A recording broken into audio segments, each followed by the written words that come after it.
today I'm making a blueberry crumble. So this fresh blueberry bottom is topped with a oat flour crust with almonds. It's almost like a cookie crust. And so we're going to begin with obviously blueberries.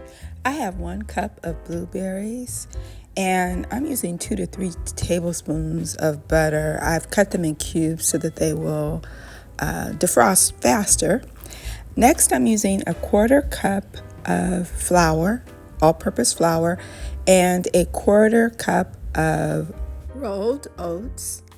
And I have, a couple of teaspoons of slivered almonds and 3 tablespoons of brown sugar. I also have a little less than 1/8 of a cup, maybe like 6 teaspoons of granulated sugar.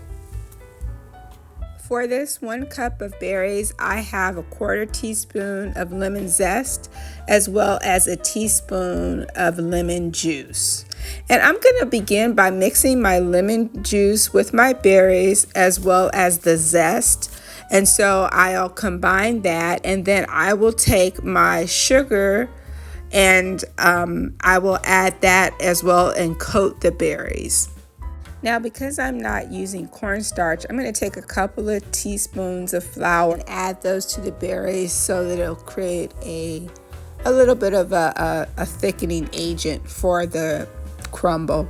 Next, I'm going to make my crumble crust, and I'm going to take my flour, my brown sugar, my oats, and I'm going to add a 1/4 teaspoon of cinnamon and a pinch of salt to the mixture, and I'm just going to combine all of that in a bowl, and then I'm going to add my butter. So I'm adding maybe 2.5 teaspoons of butter to the crust and making sure that it's all mixed together.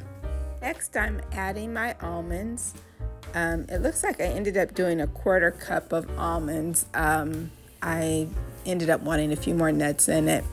And I'm going to just mix that in the sort of dough crust. It should be crumbly, not too well formed. I think it's going to start to, as the butter melts, it'll come together. And I'm going to transfer that dough mixture on top of the fresh berries.